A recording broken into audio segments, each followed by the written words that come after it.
Welcome to another edition of Saturday Sit Down. This week we go out to Toronto where we find Jamie McLennan, a former Lethbridge Hurricane, of course, current TSN hockey analyst. I guess first off, Jamie, how has life been for you on a personal and working front through COVID-19? Well, obviously, like everyone, this has affected everyone's life in a different manner. First and foremost, you hope that everyone's healthy.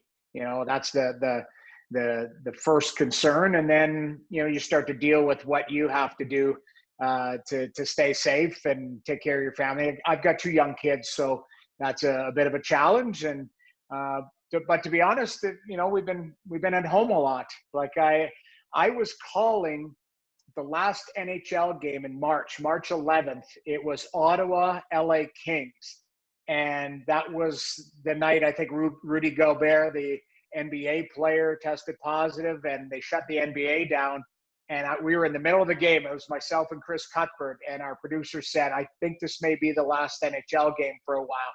And sure enough, we flew back from LA the next morning, and I was at home ever since. So I've been at home. I've been once out to Alberta for a week to visit family and friends. Other than that, I've literally been in this office, in this house for about 180 days. So I'm hoping the world could get right so I can come back out west and see my family and friends again. Personally, working in radio, I've been able to get into the studio on a day-to-day basis, even through the pandemic. How have you been able to keep yourself somewhat sane working from home and then dealing with all the other things that you have to do on a daily basis at home? Well, we've been fortunate. When the pandemic was through the summer, it's nice enough weather you can go for a walk. So we have a little bit of a bigger backyard, so you can go for a swim or do stuff like that. But my bigger concern now is if there's any type of shutdown during the winter, you're not going to be able to enjoy those types of luxuries. So it's been okay. The minute the TSN saw that things were going to go online and virtually, they came and put in the cameras and the tie line and stuff so that I could work from home. So I'm quite comfortable. To be honest, I'm quite comfortable working from home. It's nice to be on a show, and literally in a break I can go out and have some dinner or hang with the kids for 4 or 5 minutes and then come back in with food all over my face. And it's kind of neat that way.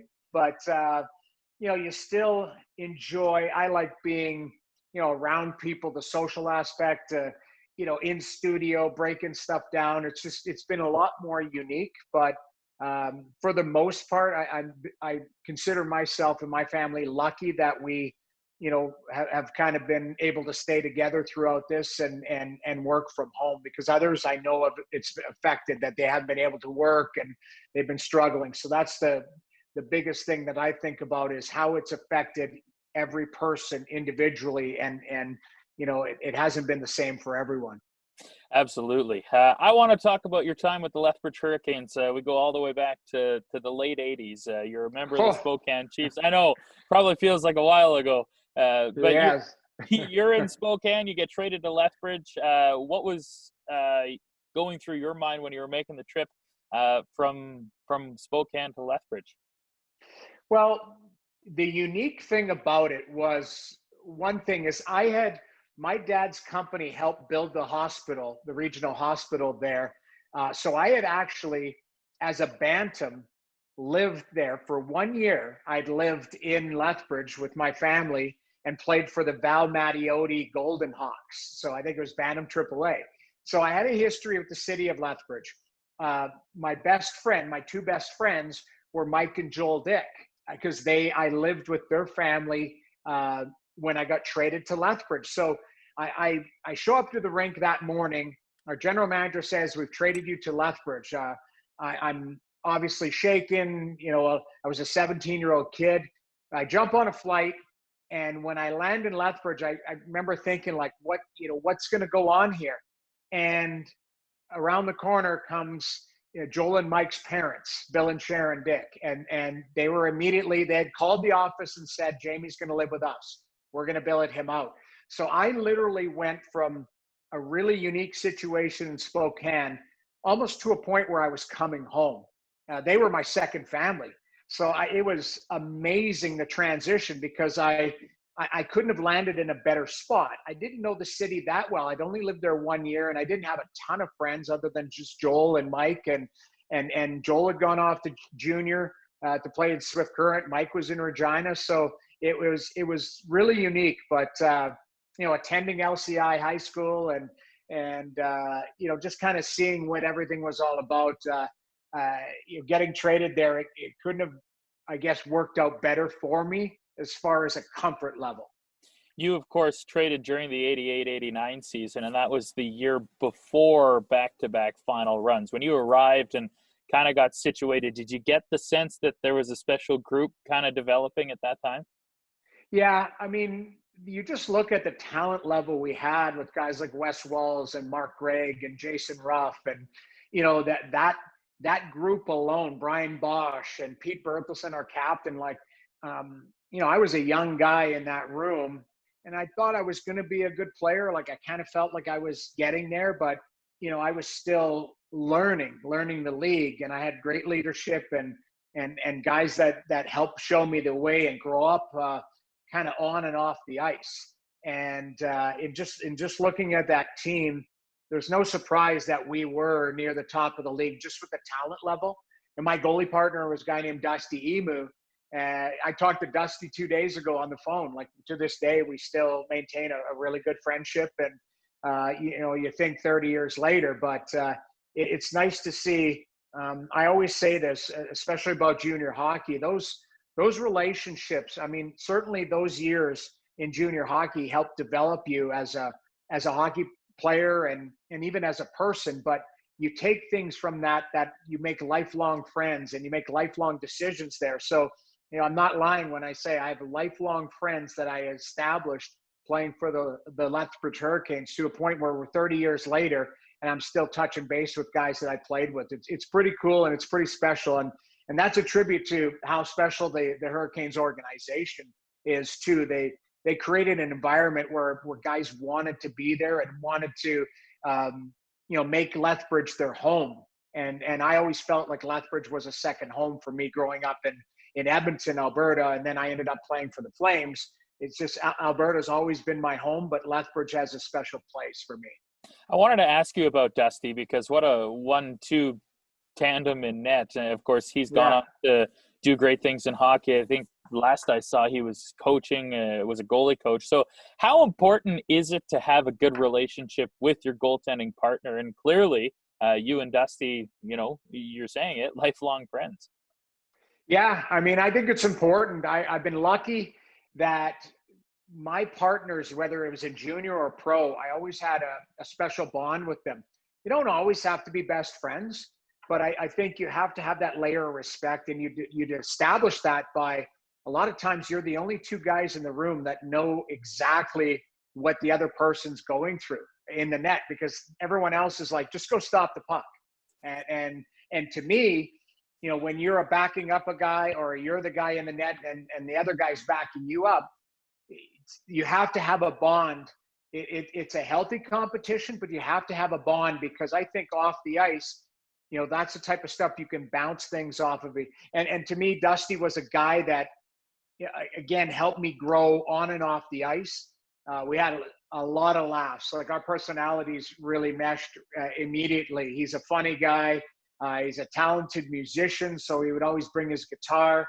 When it became legal to have a beer, we would have a beer after dinner and, after games and stuff. So we had a close-knit group, and Dusty was a big part of it. But I always believed that relationship between a goaltender, whether he was starting or I was starting, there was support there, and you felt that. So you didn't feel like the guy on the bench was staring laser beams through you, hoping that you would give up 10 goals. I didn't feel like that, because Dusty wasn't that type of person. And I certainly wasn't like that when Dusty played. You always hear the expression in hockey, good teams start from the net out. And we talked about what a tandem with you and Dusty. What do you remember from those 2 years back to back? How much fun was it to go to the rink every night and feel like you're going to win every game and go to the final in 2 straight years? I felt like that was the one thing. I felt like we could win every night. And it may not have been goaltending. It was the skill up front. It was our defensive core. It was guys like Pat Pelopuk. I don't even know if you remember that name, but I loved Patty because Patty was a warrior. And we just had a great mix of people and guys in that dressing room that fit. And, our coach at the time, Bob Lokes, was a guy who really galvanized the group. There were times where I think he felt we needed a kick in the rear and he gave it to us. And there were other times where we got a pat on the back from him. And he played that father figure, but he also was a terrific coach and somebody who challenged us in the right direction or put us in the right direction. So, yeah, we had great teams. Always one of my regrets is that we just didn't finish it off. We ended up facing Kamloops, and then the other year was Spokane. And Spokane was a powerhouse, with Ray Whitney and Patty Falloon, and they had a pretty deep team. And that was kind of the team I came from, 3 years prior. So it was unique for me to play against them. But to be honest, there's no regrets there other than just wanting to bring the trophy home to Lethbridge, and we fell a little bit short. I wanted to ask you about that second year against Spokane. Of course, they would go on to win the Memorial Cup that year. How bittersweet was it for you on a personal level, although, 3 years removed having played for them, but to play them and ultimately lose to them and see them go on and win the Memorial Cup? Well, it was a weird thing for me because when they put that team together in Spokane, all of us were really young. Ray Whitney, Patty Falloon, Steve Junker. Our group was 16 and 17-year-olds. So by the time they were 19, they were really good. And that was kind of my scenario too. I was a decent player at 19 and 18, 19. So I had grown kind of into my potential as well. So, I often thought, okay, well, if they would have stuck with me, maybe I would have been the goaltender that, played with them, but I had no problem playing against them. It's just they ended up scoring on me and beating me in the finals there. But it was bittersweet. Again, I would have liked to beat them, but I was happy for them. If I wasn't going to win, I was happy that they got the opportunity to, because you could tell that group. Travis Green was another one. Travis is the coach of Vancouver, and to this day still a dear friend. But when I look at it, those guys were up and coming, kind of like what we were in Lethbridge, and we met head to head. And I would have liked to see that series go even a little bit longer because it just we were two really good teams facing each other. What do you remember from the city? A couple of years ago, we went to back-to-back conference finals, and the city rallied so well. What was it like at that time, going to the rink, having a chance to win every night, and going to back-to-back finals? How did the city kind of galvanize behind you guys as a hockey club? To me, the Hurricanes seemed like the support was just everywhere you turned as a player.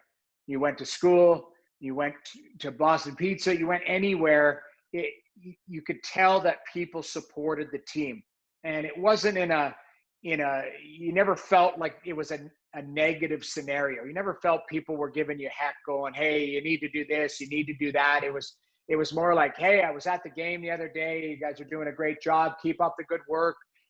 You felt support in every corner of that city.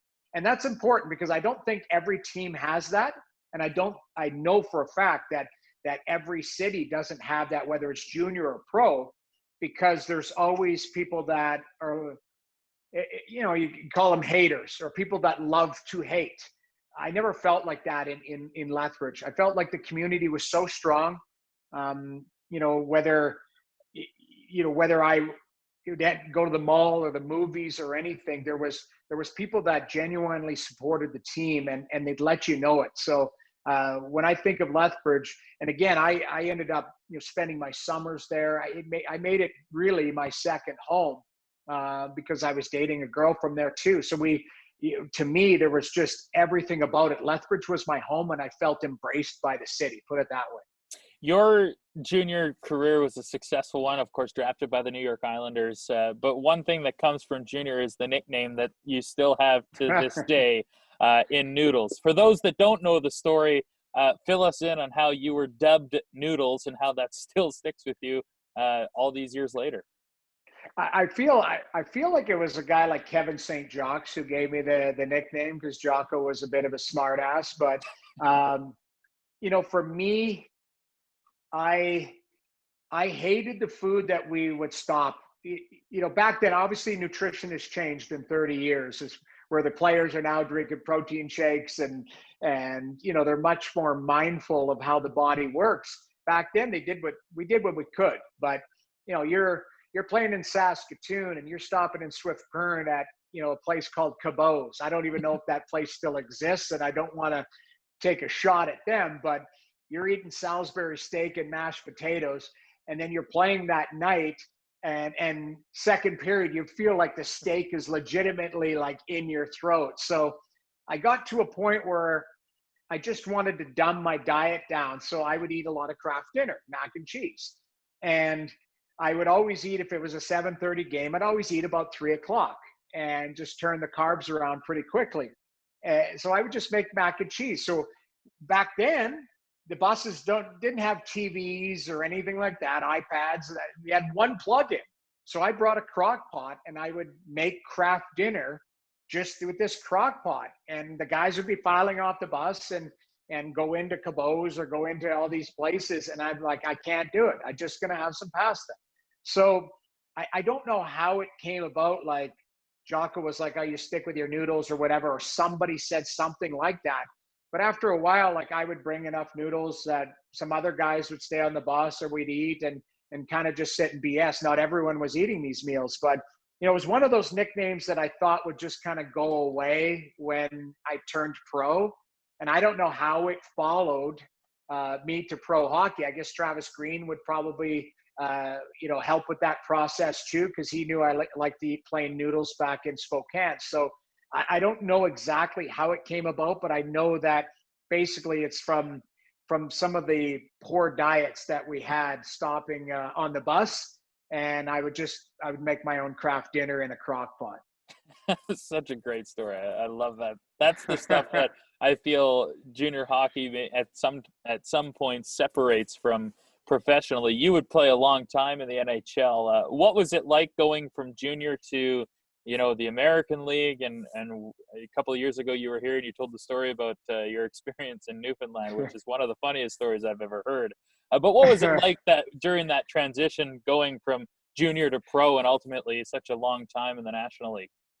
I just remember being overwhelmed early on. You think you're a good player at 19 and you win some awards, and you're kind of like, okay, hey, I'm starting goaltender for the Lethbridge Hurricanes, and I won goalie of the year or whatever, and the Del Wilson Trophy. I'm very proud of that. But all of a sudden you get to an NHL training camp, and everyone there has won awards. Everyone there has been the best player on their junior team or close to it in college or whatever.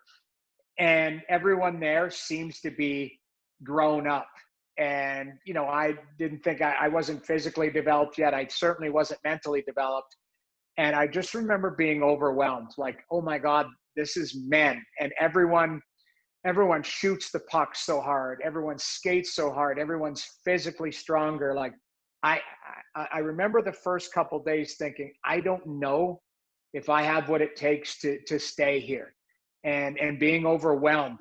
But then it was almost kind of like the light goes on. You're like, okay, I start making some saves. I start adjusting to the size and the speed, and maybe I can play here. Maybe I can make some saves, and with some development, some hard work, I can hang around. And that's kind of what happened.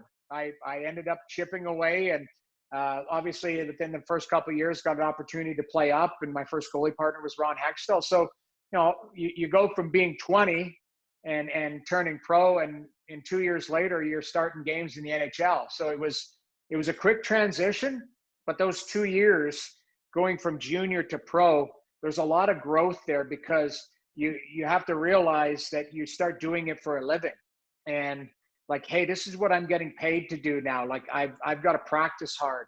I've got to prepare. Whereas in junior, you've still got school. You've still got a lot of other things that you're still developing as a person. And I think that, when it all comes together, different players arrive at different times. So it was almost like the light went on for me as far as work ethic and commitment to everything. And maybe like 22, 23, where other players nowadays, we see young guys are so mature at 18, 19, they understand how good they are. The NHL gives them an opportunity. So everyone arrives differently, but I remember thinking like, it's going to take a lot of work mentally and physically to be an everyday guy here. And believe me, it did. You play for the Islanders, the Blues, Minnesota Wild, and then to kind of round out, you played 2 separate stops with the Calgary Flames. What was it like signing or being traded to the Flames and being a member of that organization in your home province and so close to both of your homes in Edmonton and Lethbridge? It was really cool, to be honest. Like I felt like I was coming home. I had such a connection to Calgary just because it was kind of like the middle of where I grew up and where I developed as a person. And that was Lethbridge. So I grew up in St. Albert, Alberta, and really a lot of my years where I was transforming into an adult was in Lethbridge. So Calgary seemed like a really nice fit. Quick story, I'll never forget this. My first game as a Flame, I'm backing up and I'm sitting right beside the glass, and I'm overwhelmed by the Saddle Dome. The 20,000 fans. I don't want to say it was a sea of red because I don't think it was a sea of red then, but it was a ton of jerseys, people, cheering. It's unreal. And we're about 5 minutes into the game, and I'm just sitting there, and it's a new team, but I'm still close with guys like Ginla and Robbie Niedermeyer and Craig Berube, and I'm just sitting, and it's a TV timeout, and somebody's banging on the glass. And I'm like, oh my God, like who is banging on and the person is yelling like, Jamie. And I'm like, oh my God, please don't let it be like my uncle or somebody. And I turn, and it was a guy that I went to like grade 7 junior high with in like St. Albert. I hadn't seen him in 20 years. And he's yelling at me like, Jamie, it's Doug. I'm like, hey, Doug. And Scotty Nichols skates by and goes, get your agent out of here. And then, and like, we're all kind of chuckling, but I'm like, I don't know what I'm supposed to say. He's like, give me a call. I'm like, okay, I'll call you. Like, we're kind of having a game going on here. Like, and Greg Gilbert, our coach at the time, like walks down. He's like, I hope this isn't going to be a regular occurrence here. Like all your buddies and the relatives banging on the glass. And I'm like, honestly, there was nothing I could do about it, but my buddy Doug from grade 7 is banging on the glass, like telling me to call him. I didn't even have his phone number, but it was kind of a funny story because I'm like, I realized I had kind of, okay, I'm back in Alberta now. Like I have friends and family around, and I have to be mindful of it. So it was a big eye opener. My first game as a Flame, sitting on the bench there. I guess the last thought, Jamie, before we let you do your thing on the radio, is you played for so long, you had the experience of coaching, and now you've spent such a long time on the broadcasting side of it. How do you enjoy the broadcasting side of it? And I imagine it kind of helps keep connected and in some ways have some competitiveness. Absolutely. I think, the closest thing you can be to, I guess, being a part of the team and the team dynamic is broadcasting the games, because you feel like I'm in between the benches. You feel like you're a part of the game. You feel the atmosphere. You feel the intensity. You're on the mute button sometimes because guys are yelling and screaming at each other. So you kind of, and what I like about it too, I don't know how you feel, but it's live. Like not everything's going to be perfect. Like, I'm not going to see everything perfectly. I'm going to misspeak sometimes, but it's live TV, it's live radio. That's the stuff I love, because I got to be on. I've got to spot what I need to see. I need to call what I think is the right call. Like that's where the intensity comes for me. And you're right. If you end up getting to know the guys, and I know, players on both teams, not that you're pulling for them because I try and be non-biased, but I understand. I've been in that position. I've sat on that bench. I've felt the agony of defeat. I've been excited when a team has won. But in broadcasting, as long as I am respectful on the air, as long as I don't say something wrong, I sleep well at night. And that was the difference where when I was coaching and involved in an organization, you could have the greatest day of your life. and show up at the rink and prepare your goalie or prepare your team to play well, and they lose 10-0 that night, and the pressure is on, and the fans are upset, and ownership's upset, and your day is completely ruined. Whereas in broadcasting, I put the headset down, I go have a beer, I go hang out. I'm like, win or lose, I'm fine with it because, you know, I'm not too attached to that team. So I love broadcasting. I love talking live hockey. Some days in the media are tougher than others just because there are, you know, hot button topics that you have to talk about, which, you know, sometimes aren't the greatest thing. But for the most part, I love what I do right now, and talking hockey and living it, and talking to people in hockey. So, you know, it's been a good transition so far. We'll see how long it lasts, but this is year 10 for me. And you know, if I do it another 10 years, I think I'd be very happy and very comfortable. Well, here's hoping that sooner rather than later, you'll be back between benches calling live hockey games. Jamie, Noodles, really appreciate your time today, and thanks for doing this. Absolutely. Thanks for having me. All right, there is Jamie McLennan, former Lethbridge Hurricane, TSN hockey analyst, on another edition of a Saturday Sit Down. We hope you enjoyed it.